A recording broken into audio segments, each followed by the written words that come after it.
Hold on a second. Okay, so we're in Acts chapters 23 and 24.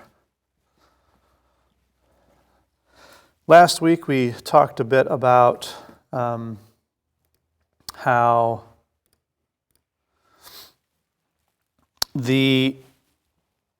self-preservation and survival can cause a prejudice, a blanket prejudice against peoples, and as we saw that play out in all these different groups, and trying to make sure that we're conscious of that when we do that, even if it's not just people, but certain things we just kind of avoid because it's better for us to just categorize this whole or to categorize a whole group as bad, not to avoid it, or to avoid it rather.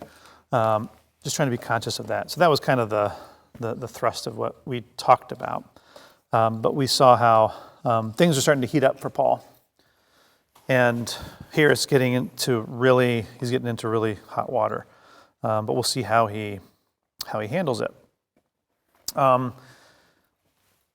There's a lot of fascinating and dense history happening in these two chapters. Not very obvious spiritual lessons, but much like Esther, there's bound to be some things hidden underneath. But this is a passage that has a lot of people, a lot of players, a lot of interesting things going on, and I want to get through it as much as possible so I can make one particular point at the end, and it has to do with this visual, and basically what I showed you with the kids here a second ago, which is basically chaos, craziness, all these things going on, but then through the middle of it, a single line thread, unwavering, going right through the middle. So just picture that. So just like a cloud of dust and debris and things flying around and hitting each other, and all the while, through the middle of it, there's this steady, slow passage through. Got it? Okay. All right, so let's go ahead and get into it. Acts 23:1. Paul, looking intently at the council, pause. Paul had been away from Jerusalem for how many years? Several years. I think it may have been about 20. It was a while. And some of the men on the council he would have recognized, as he would have served with when he was there before, serving with these men. And some he would not have recognized. They were new folks, or folks who were around him in orbit, but weren't serving on the Sanhedrin. Several former disciples had become now members of the council, who had learned from him. The gentleman Yochanan ben Zakkai, who was a friend of Nicodemus and who respected the teachings of Yeshua, he was on the Sanhedrin, a Pharisee. Shimon ben Gamliel, the son of Paul's esteemed teacher, Rabbi Gamliel II, was now president. These are Pharisees we're talking about here.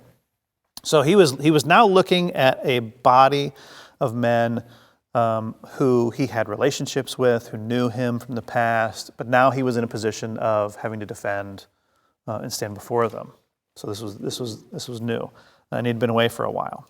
Okay, so when you think of him looking intently at the council, he is looking at the eyes of the people he knows, and he's looking at them. He knows what's about to come. He's sizing them up. He's also looking at the men he doesn't know, or maybe has heard of, or maybe he had a passing familiarity with them in the past.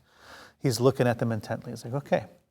There's a scene from a movie, I can't remember, I think it's Watchmen, where, what's his name? I can't remember. He's this little guy he's one of the protagonists. He gets captured and he's in prison.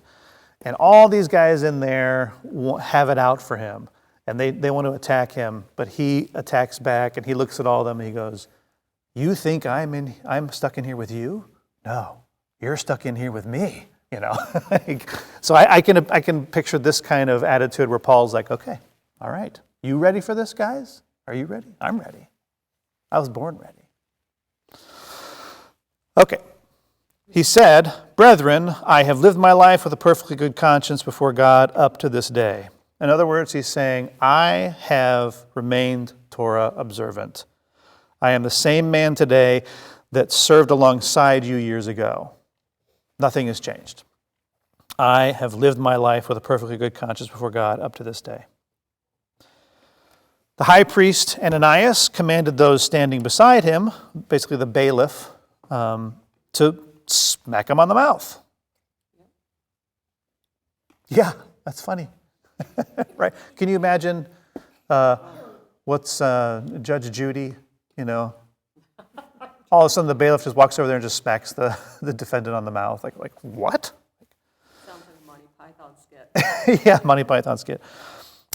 Then Paul said to him, God is going to strike you, you whitewashed wall. Do you sit to try me according to the law, and in violation of the law order me to be struck? Whitewashed wall is actually a good picture here. What do you do to something when you whitewash it? You're basically making it look good on the outside, but it's dirty on the inside. You're just kind of just doing a slapdash job of cleaning something up. It's not really clean. It's just, it appears clean. They would whitewash tombs. Yes, they would whitewash tombs. People would recognize them and stay far away from them so they would not contract ritual unfitness for being able to enter the tabernacle, enter the temple. And especially for a pilgrimage festival, for that to happen, they're barred. Yeah. It's a big deal. Yeah, so they would whitewash the wall. It was clean on the outside. It was an indicator of something. It communicated something, but it said there's death inside, right? So Paul is saying you are dead inside. You look good on the outside, but you're dead inside, right? This is quite a statement. Also, Paul was appalled at this, rightly so, having sat in this esteemed body in the past. He knew how this should have gone, but it wasn't starting out to go as it used to. Particularly because he hadn't been charged with anything yet. So this wasn't a formal gathering of the council. He hadn't been charged with anything, and the violence was not befitting this esteemed body. So he was just taken aback, shocked, and I would probably not have done any better. I may have done worse in how I respond to that kind of treatment in that moment, right? So he was actually being measured by my account, by my estimate.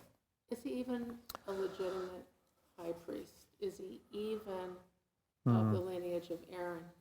Because during Roman occupation, the high priesthood was up for bid. Exactly. And it was not, it was, sometimes they weren't even lineage.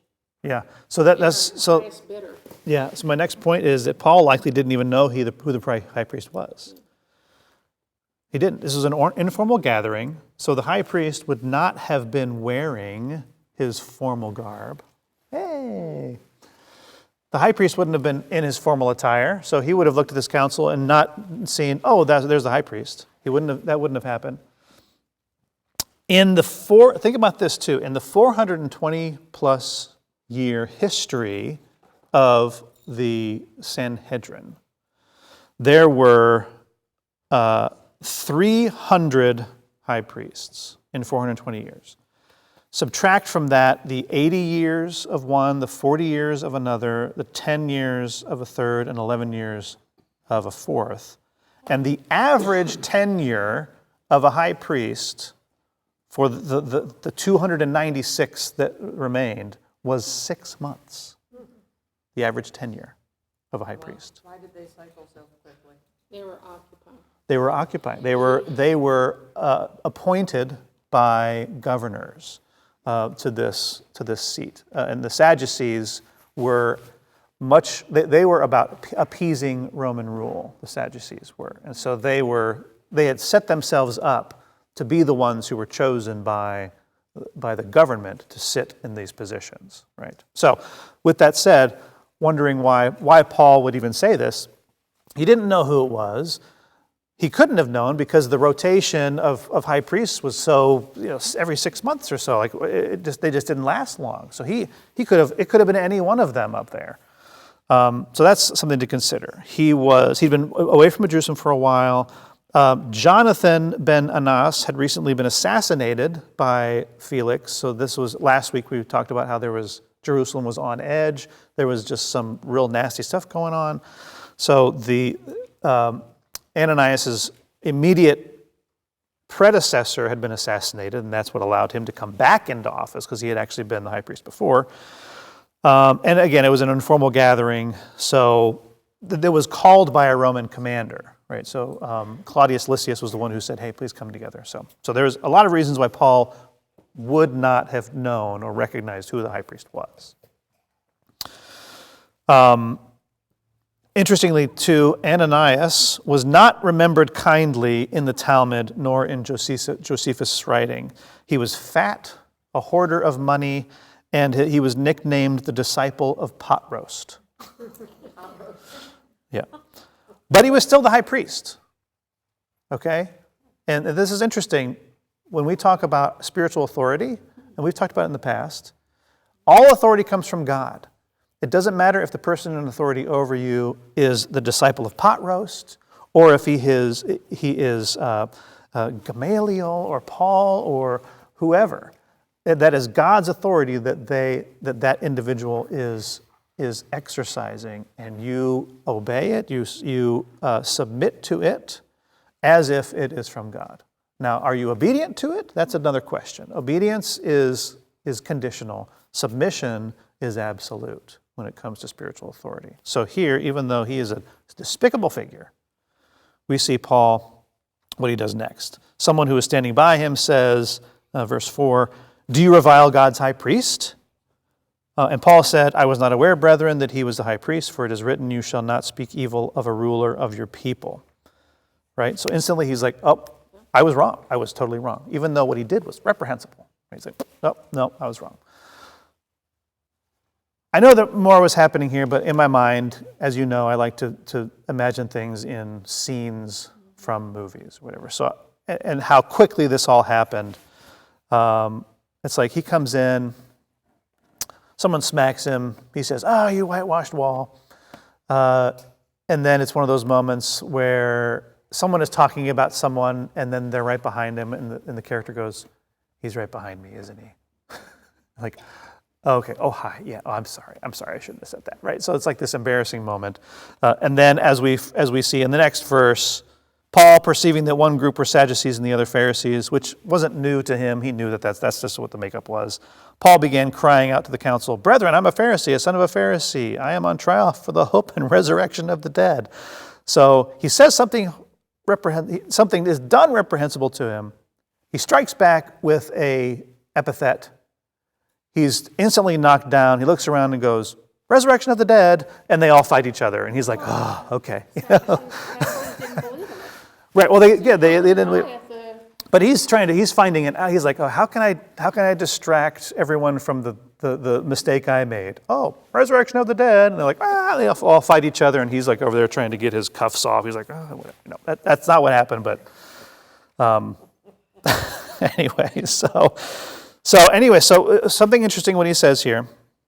So Luke is likely leaving out the bulk of his speech, because later on, when the Lord speaks to him, he says in verse 11, "As you have solemnly witnessed to my cause at Jerusalem." So somewhere in here, he had solemnly witnessed to the cause of Yeshua, but Luke skips over that and goes right to the end where he says to the body, "I am a Pharisee, a son of a Pharisee. I am on trial for the hope and resurrection of the dead." And then the uproar happens. So there's some stuff that Luke doesn't include here. Something else interesting, of course, to note is that he says, does he say I was a Pharisee? He says, "I am a Pharisee. I am a Pharisee, a son of a Pharisee." If we're to believe what a lot of believers think, and that Paul had renounced anything about his identity, whether it was his Pharisaic identity, his Jewish identity, if that were the case, he perjured himself here. by saying, I am a Pharisee, a son of a Pharisee. Being a Pharisee is not genetic. It's not what's the word? It's hereditary. Thank you. It's not hereditary. You just join it. You join it, and then you can leave it. He did not leave it. And it's also interesting to note that he was a good Torah-observant Jew of the Pharisees and of the way. So he was a Pharisee and a follower of Yeshua. They did not conflict, being those. Okay, so moving on, verse 7. As he said this, there occurred a dissension between the Pharisees and Sadducees, and the assembly was divided. For the Sadducees say that there is no resurrection, nor an angel, nor a spirit, but the Pharisees acknowledge them all. I have a handout here, Rebecca, if you'll just take one and pass it down. I'm not going to get into it, but I want you to take that home. This is a kind of a good explanation of the main differences between the Pharisees and Sadducees. And interestingly, at the bottom of this handout, which all of you watching, you don't have access to, I apologize, but let me actually go to it and read this part for you because it's very interesting. So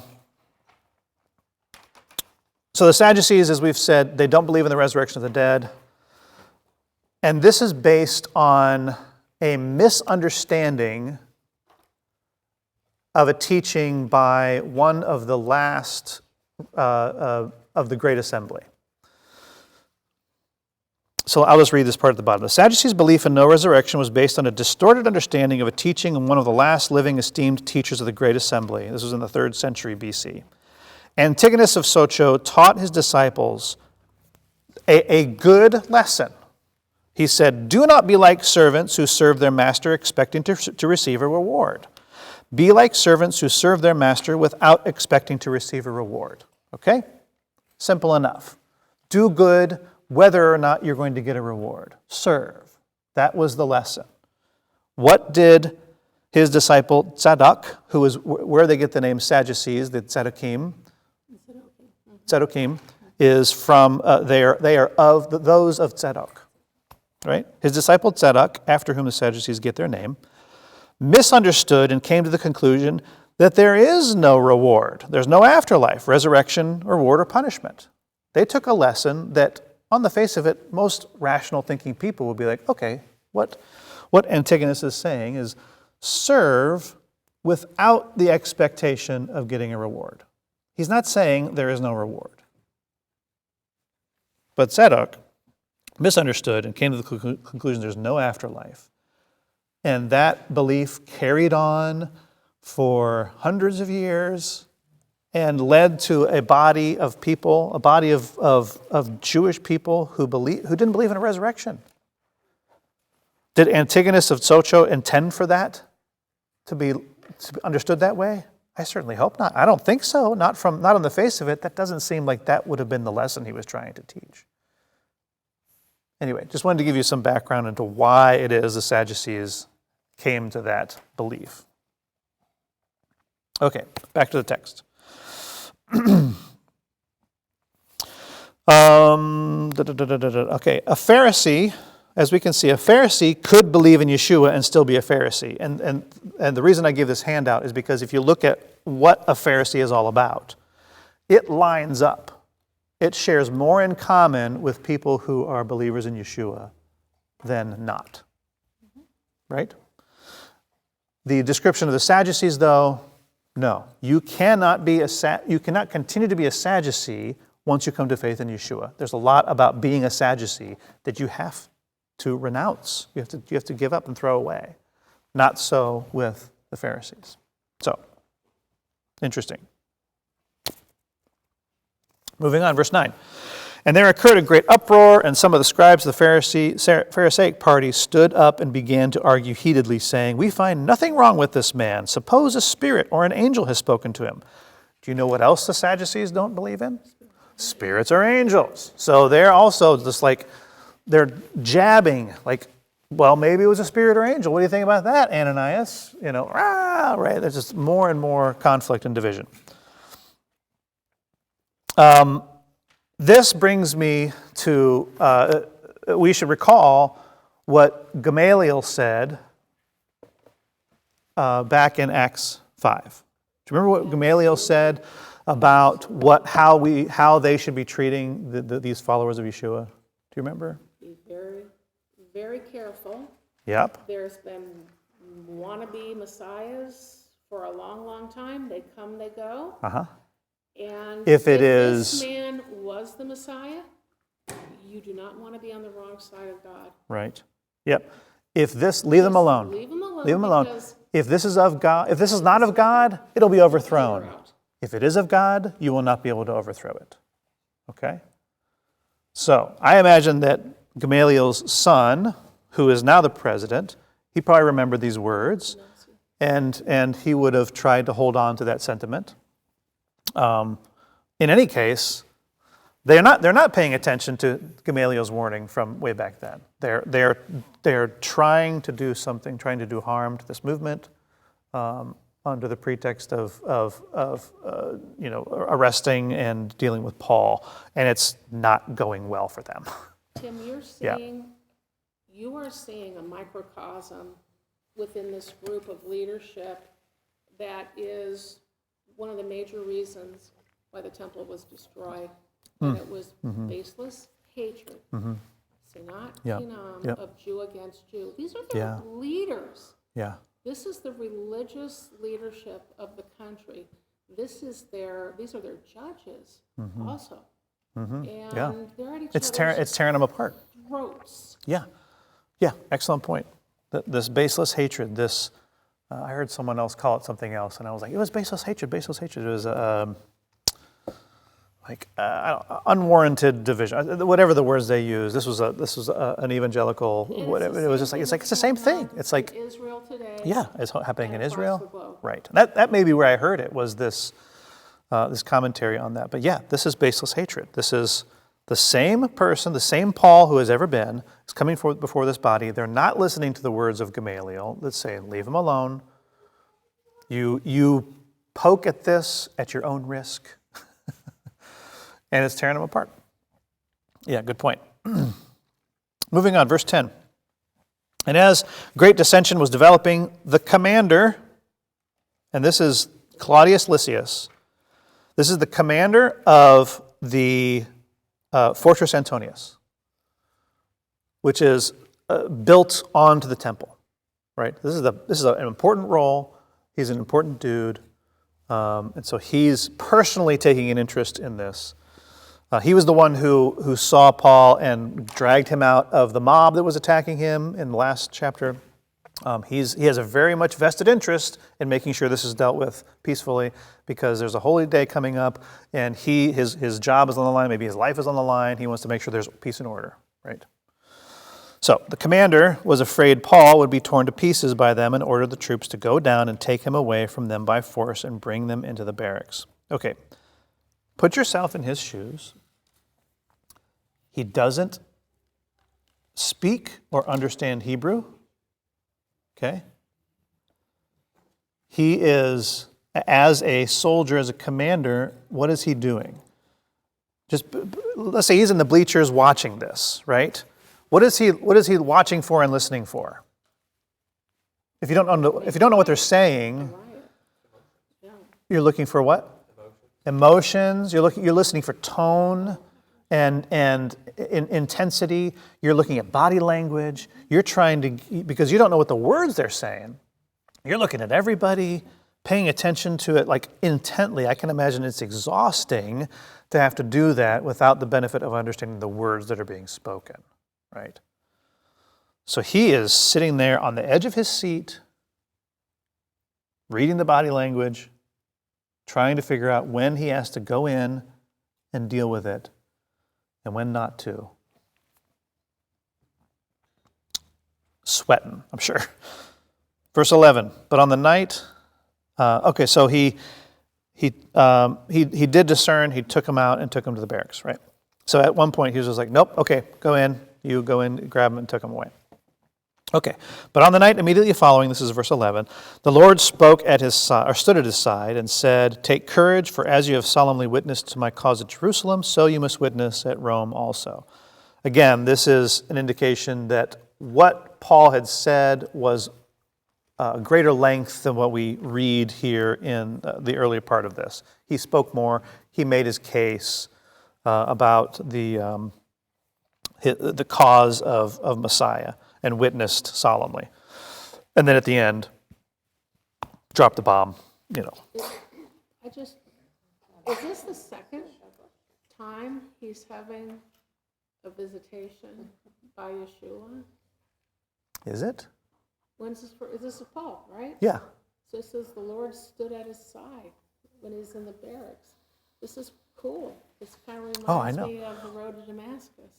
Well, this also begs the question, did this happen more frequently that Luke did not know about? Well, we only know what Luke tells us in writing. Right. We only know what Luke chose to share with us in writing. I would hope that something, because this is the odd thing about Paul, he wasn't one of the original disciples. Right. He wasn't the original. Very unique role that differentiates him from everybody else. Yeah.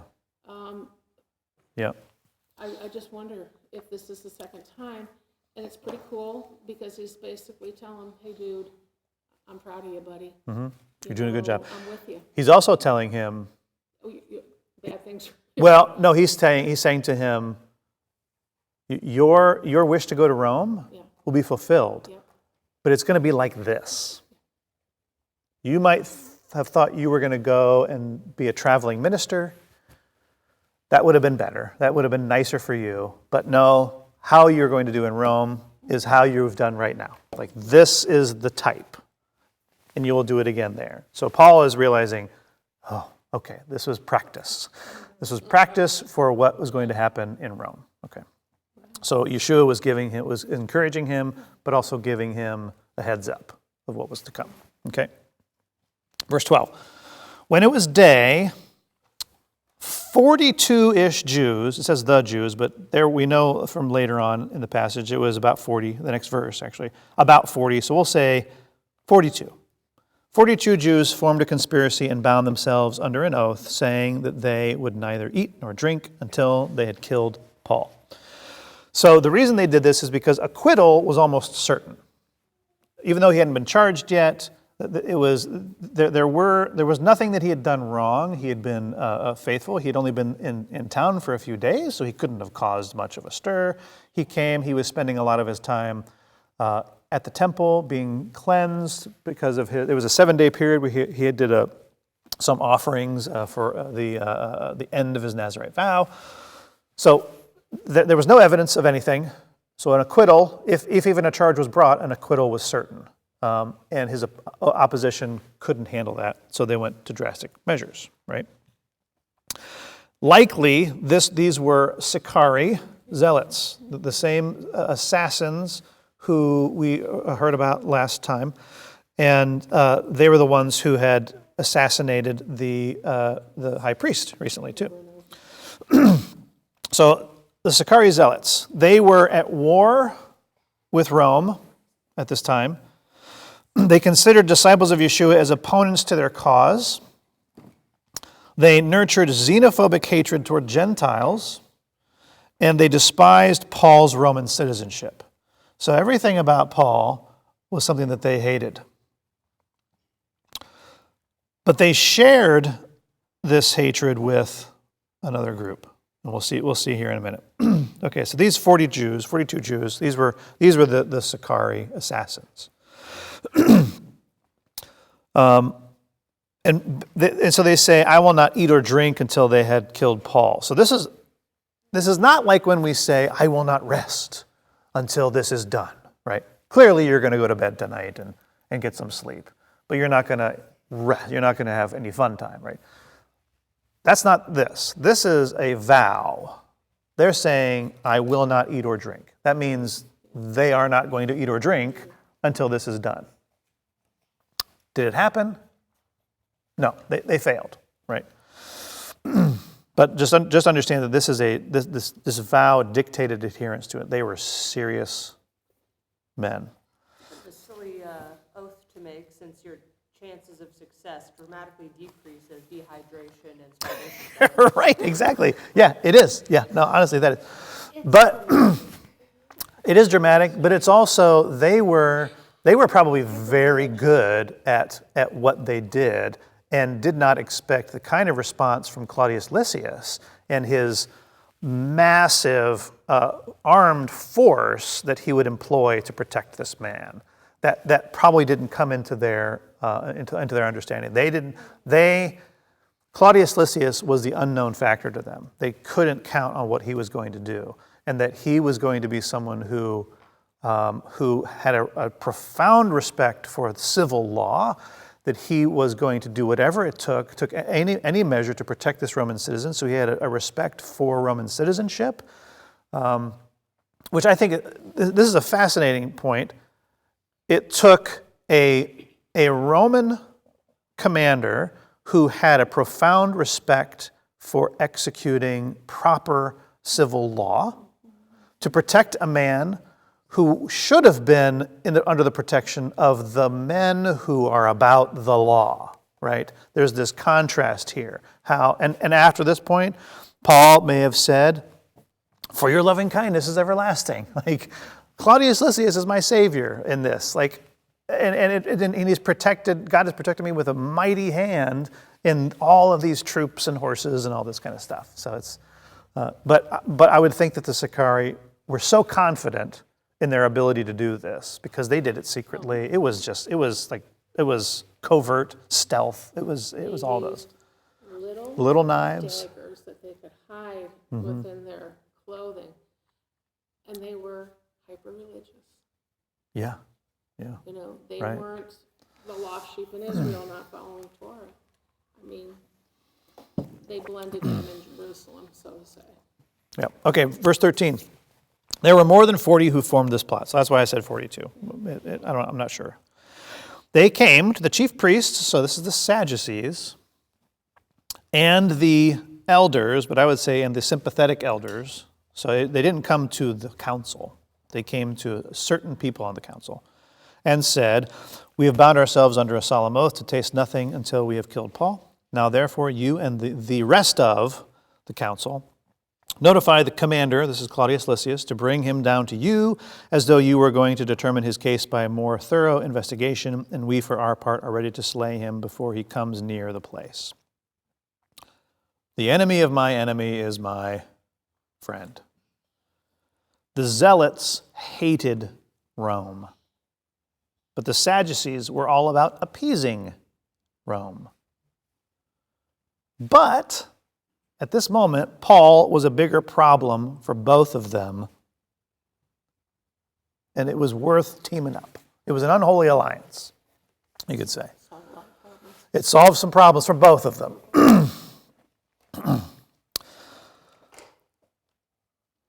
And Ananias had the Sicarii, again, to thank for the assassination of his predecessor, his rival, Jonathan. Okay, moving on. Verse 16, and I'm going to read through a lot of this here. 23:16. But the son of Paul's sister heard of their ambush, and he came and entered the barracks and told Paul. His nephew was a Pharisee and would have been privy to some conversations, but he was around. You know, like, kids are around. We have our kids around. Like, it's just that they're going to hear of our plots today, and they may go warn their uncle. So. Verse 17, Paul called one of the centurions to him and said, "Lead this young man to the commander," this is Claudius, "for he has something to report to him." So he took him and led him to the commander and said, "Paul, the prisoner, called me to him and asked me to lead this young man to you, since he has something to tell you." The commander, Claudius Lysias, took him by the hand and, stepping aside, began to inquire of him privately, "What is it that you have to report to me?" And he said, and so Claudius, we're seeing again, he is wanting to do the right thing. He's wanting to do something to protect this prisoner, even though he may not agree with him. He may think he's a different kind of human being. Doesn't matter. He is about respecting the civil law and making sure things are done right. he has someone who has a lead on something. He takes them. He's to the side. He's like, "What do you got? What's important?" And he said, "This is his nephew, Paul's nephew. The Jews have agreed to ask you to bring Paul down tomorrow to the council, as though they were going to inquire something more thoroughly about him. So do not listen to them, for more than 40 of them are lying in wait for him, who have bound themselves under a curse, not to eat or drink until they slay him. And now they are ready and waiting for the promise from you." So the commander, Claudius, let the young man go, instructing him, "Tell no one that you have notified me of these things. Don't tell anybody." Remember, there's no charges brought against Paul. That there's even an assassination plot for someone who there's no charges against signals to Claudius something much more heinous is going on here, and I need more help.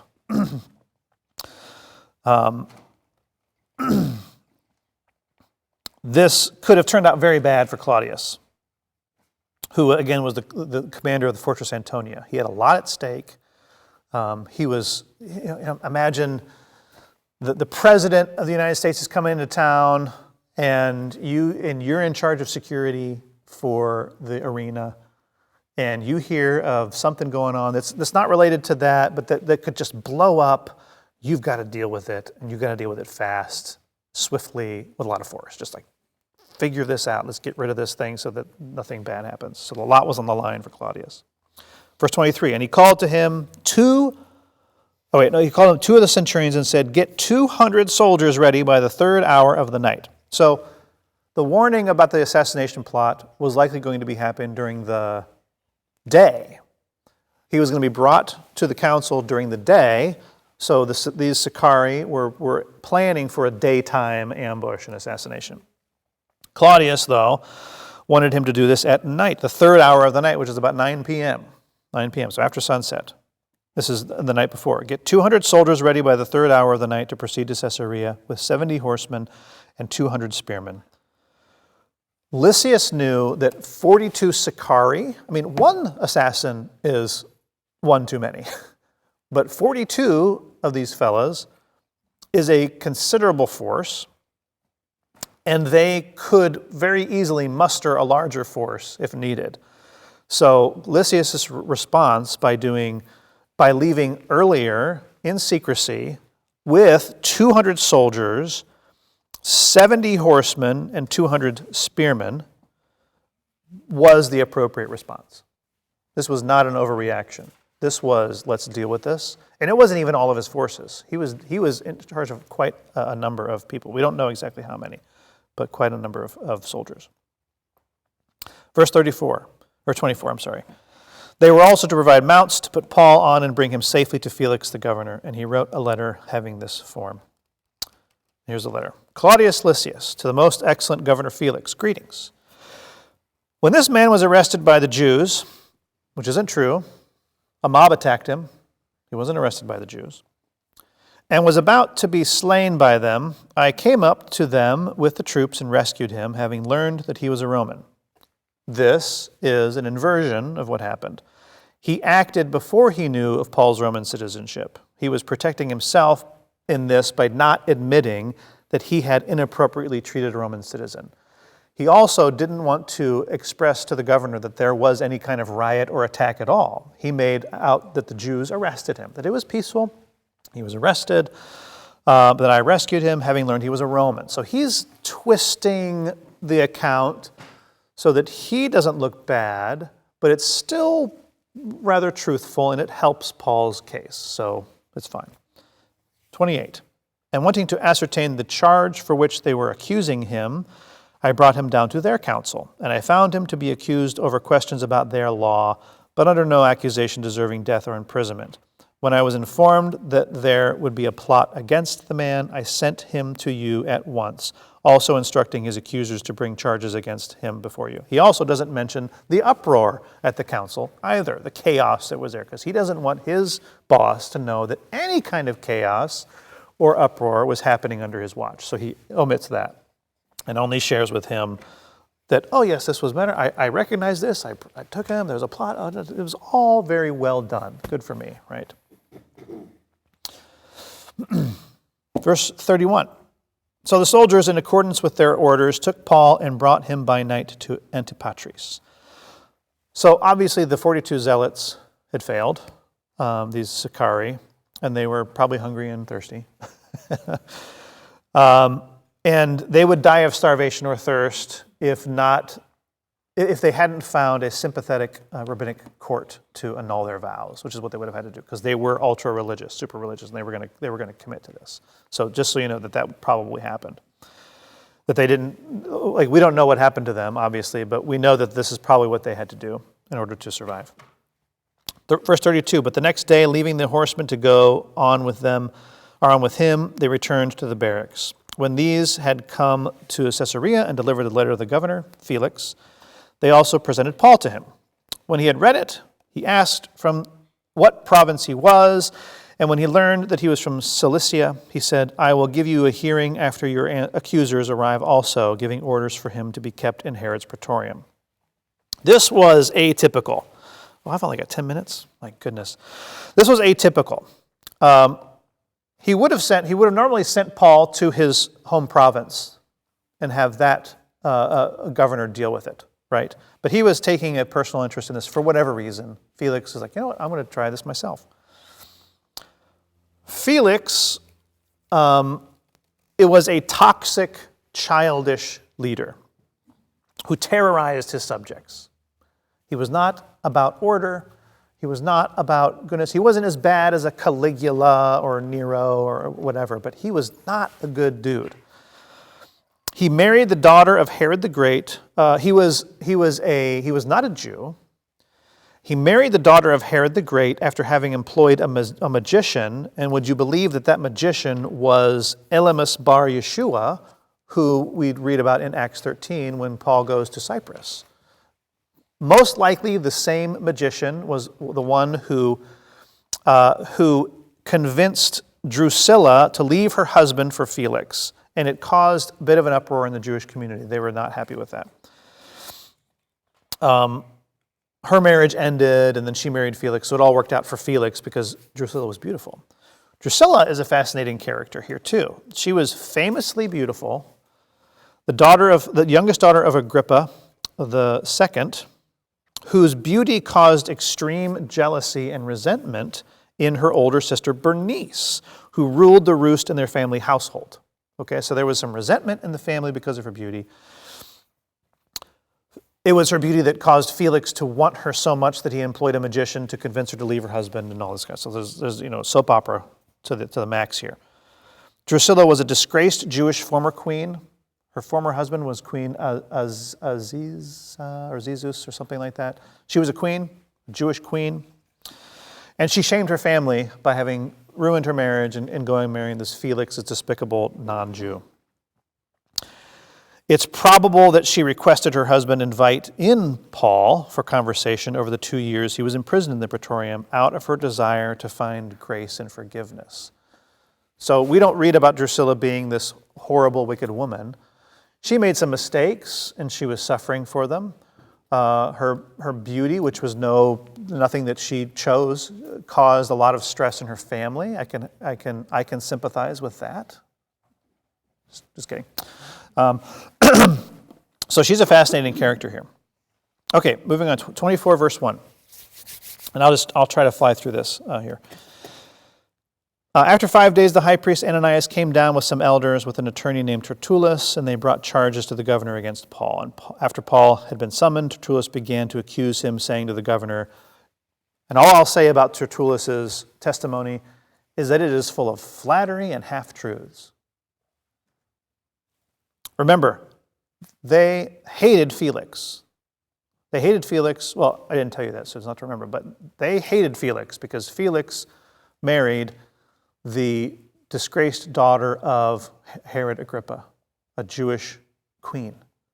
Like this was scandalous in the Jewish community. So they hated Felix. He was a treacherous man, tortured his people, and yet they tell him here, oh, we have, through you, we've attained much peace, and since your providence reforms are being carried out for this nation, we acknowledge this above. You are great and wonderful and mighty.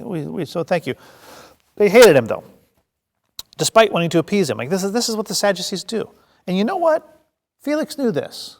Felix knew that they hated him. He knew not to trust them. He knew that they would be, their tongue would be dripping with praise and just all this stuff. But he would have to do the work of trying to figure out, is there any truth in what they're saying? But he wasn't going to play the game, right? So they give their account, which frames everything that happened with Paul as an interest to Rome. They're saying he's a sectarian ringleader, like all this kind of stuff that's interesting to you. So they're being smart and clever in how they present this argument. But because Felix is not quite so dumb, he wasn't born yesterday, he's not going to play the game. And instead of interacting with them, he just, when they're done, he gives the floor to Paul. It's like, okay, Paul, what do you have to say? I can imagine his eyes are rolling, you know. So, then Paul gives his defense. And the most important part, and this is the part that Felix probably already knew, is in verse 13 of 24. Nor can they prove to you the charges of which they now accuse me. Felix knows they have no proof. There's no proof. None of the people who were there, who even accused him, are present. There's no way to prove a lot of the things. Paul mentions, like, it was just 12 days ago I arrived in Jerusalem. There's no way that all of these things could have happened in that time. I was coming with alms and offering. I was just being a good Jew. So Felix knows this. Felix has probably already made up his mind. He's not going to charge him. And in Paul's speech, Paul takes stabs at the Sadducees, right? Like he mentions the resurrection of the dead again. Twice he does that. And then we get down to verse 22. But Felix, having a more exact knowledge about the way, put them off. So he put the Sadducees off and Ananias off, saying, when Lysias the commander comes down, I will decide your case. Lysias the commander was not planning on coming down, nor did Felix send for him. He was just saying, okay, I'm going to stall this indefinitely because I have that power. This was a unique kind of court hearing where the onus was on the accuser to bring proof. Because Felix was doing this himself, that changed the format of the proceedings, and the accusers had to bring proof. Paul knew there was no proof. Neither did Felix. Felix knew there was no proof. So he was just putting them off. It's like, well, whenever Lysias comes down, we'll see what he has to say. He also knew that the Sadducees hated him. And so he could stall this. Then he goes, verse 23, then he gave orders to the centurion for him to be kept in custody and yet have some freedom and not to prevent any of his friends ministering to him. Felix couldn't just let Paul go because that would curry disfavor with the Sanhedrin. So he was kind of in a unique position. And he couldn't convict him because there was no case against him, and he was a Roman citizen. There was no evidence, so it was just like, okay.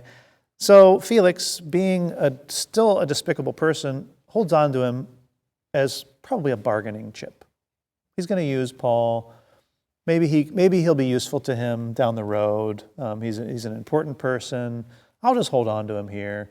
And under the guise of stalling and waiting for Claudius Lysias to come and finish up the proceedings, I'll just keep him here. Does that make sense? So he's kind of being a selfish jerk, but it wasn't all bad, right?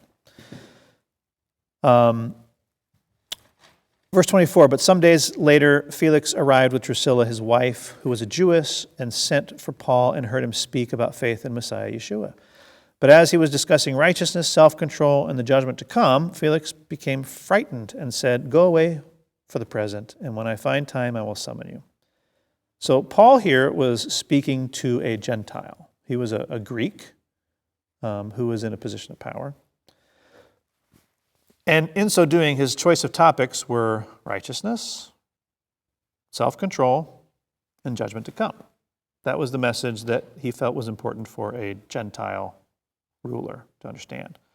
I believe he was also speaking directly to Drusilla. I believe that Drusilla was the one who was encouraging Felix to bring him in, to invite him in. Drusilla, who was Jewish, who had shamed her family, who was in this terrible situation. It was just like, it's a tragic story for her. She's wanting to find more about this. She may have even wanted some quick grace, easy forgiveness, something. So she even probably had a messianic hope as well. She knew the story. She probably knew who he was, right? Of course she knew who he was. She was the granddaughter of Herod the Great, the niece of the woman who had beheaded John the Baptist, all these things, right? Yeah, so it's in the family. She knows what's going on. Felix, however, found it all very distasteful. He just really did not like this. And so what's interesting is to picture the captive saying something to his captor that terrifies him. Verse 26, at the same time, too, he was hoping that money would be given to him by Paul. Therefore, he also used to send for him quite often and converse with him. So he was just looking for some cash. But after 2 years had passed, Felix was succeeded by Porcius Festus, and wishing to do the Jews a favor, Felix left Paul imprisoned. Felix kept trying to get money from Paul and his friends to no avail. He stopped listening probably, but Drusilla, I'm sure, was listening intently to every word. They ended up not listening to him, but they should have, because the end of the story for Felix and Drusilla, 2 years later, Felix was removed from office by Nero, and so he and Drusilla decided to maybe retire to the country. So they take up and they go and settle down in a nice seaside town called Pompeii.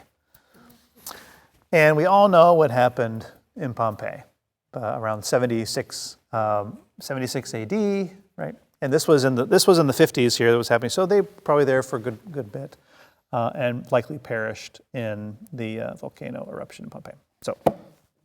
Okay, so there we have it. What is the one point I want to make here? Paul was certain in his walk that he had everything he needed to face whatever came his way. In the chaos of all this dramatic stuff that's happening with Ananias, Felix, Drusilla, Claudius Lysias, the Sicarii, all this stuff that's happening around, blah, it's just like, it's loud, there's things crashing into each other, all these different fights and aggressors and antagonists and opponents, all this stuff going on around him. Paul was this straight line through, going through it, steady as he goes. Despite all the chaos and chaotic players around him, he was certain enough in his place with Yeshua before God that he could stand alone, defending himself before each and every court. He was his own lawyer in these things too. He didn't have Tertullus, a well-known, expensive lawyer. It was just him. The Sanhedrin in the last chapter, the last teaching. Felix here. Next, it'll be Festus, and then Agrippa. He knew he had within him, through the Holy Spirit, all the patience, courage, peace, reason, love, clarity, focus, whatever he would need to face whatever he faced each day. It was an endless spring of those things that had been given to him through the Holy Spirit as he is seated to Messiah. We can be like Paul. He is a mere mortal, right? Seated firmly in Messiah and walking with him, standing tall. I've been reading through this book recently by Watchman Nee, Sit, Walk, Stand. It's a very easy read, but it is dense. And it is basically a commentary on passages of Paul's letter to the Ephesians. Paul loved the congregation of the Ephesians. In his letter to the Ephesians, you can tell he is so proud of them. They have been doing so well. There's nothing in that letter that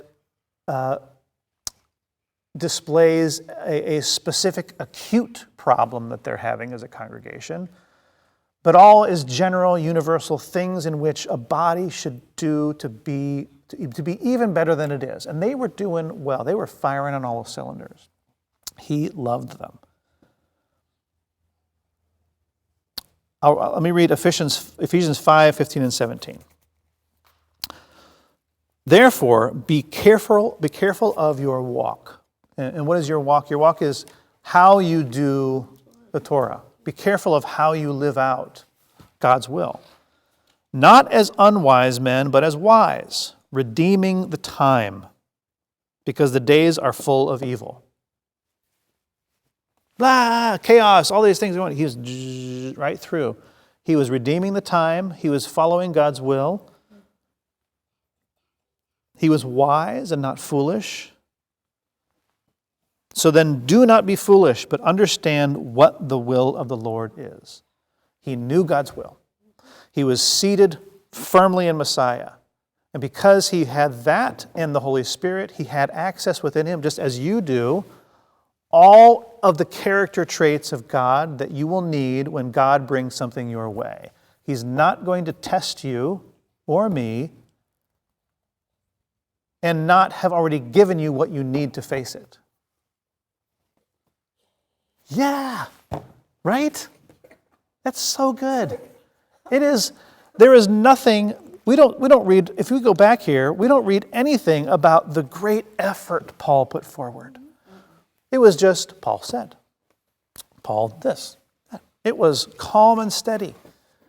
He trusted. He didn't have to try. He just had to trust that whatever he was facing, he would have what he needed, and that it wouldn't be of his own effort, of his own investment, of his own energy. It would be there, ready and accessible. Isn't that good? It's timeless.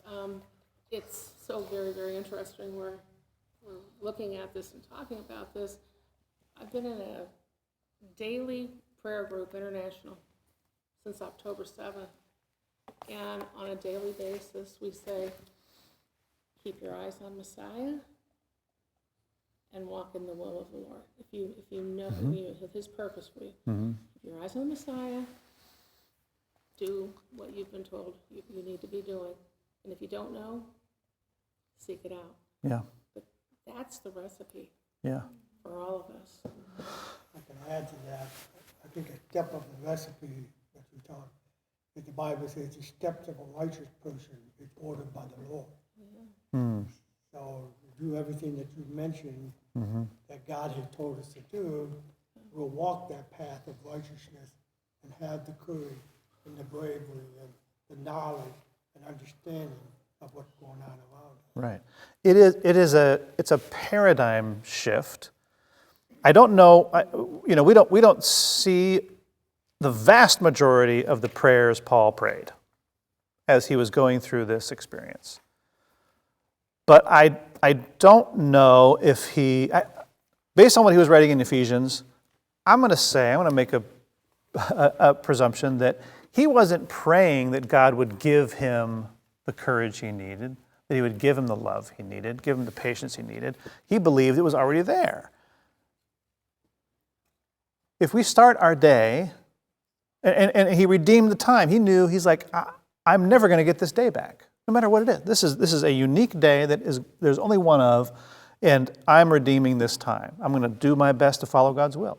And this will be the one time I get this day. Also, starting his day maybe with an understanding, I already have everything I need.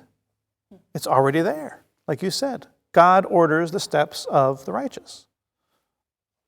If he orders the steps, he's not going to do that and not having given us what we need to face it. It's already there. If there's someone in your work or wherever that you don't know how to deal with, instead of praying, God, give me the patience, say, God, thank you for already giving me the patience. It's already there. All I have to go and do is do it. Just be there. Be the one who offers love. Be the one who offers grace. Be the one who forgives. Be the one who has the words that are necessary for that person to hear. Just trust. Trust that it's there and accessible. That is good. That's great news, I think.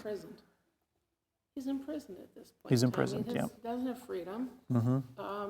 But it's as if he says, okay, Lord, if this is where I am today, this is where I'm supposed to be, give me my walking orders. Yeah. You know, what divine appointments do we have on the book today? Right. It's almost like you can do a reset. It's like okay, I'm in this chaotic situation. Just like okay, here is my reality. Start from a place of knowing, okay, this was what God had for me, and He's also given me the tools I need to handle it. All right. All of a sudden, I've got the patience I need. All of a sudden, I've got the clarity and focus I need. It is a mind shift, and that's he talks about this in a couple ways in Ephesians, where it's just this different way of thinking about it and how you operate and how you walk. So that's the one lesson I could draw out of it. And we can talk more about this while we eat, but I'm going to go ahead and pray and end the live stream. Father, we thank you so much for the example of Paul again, and just his thorough and near perfect understanding of what it means to be walking out this life, and that he gave us such a great example. We thank you for Luke for having written all this down, and so that we could read about it and learn from it all these many centuries later. We thank you so much for your will. We thank you for your Spirit that you've placed in us, which helps us to access all of your divine attributes at any moment whenever we need it to face the things that you have ordained for us in our walk. We thank you so much. We praise you. We thank you especially for Yeshua, our master, our rabbi, our teacher, our king, our high priest, and all that he did for us so that we can be included in this grand story. And for Passover that's coming up, that is the beginning of this type of story of salvation, this pattern of salvation. We praise you today on this Shabbat, this very special Shabbat, and we just love you so much. Thank you. We praise you in Yeshua's name. Amen.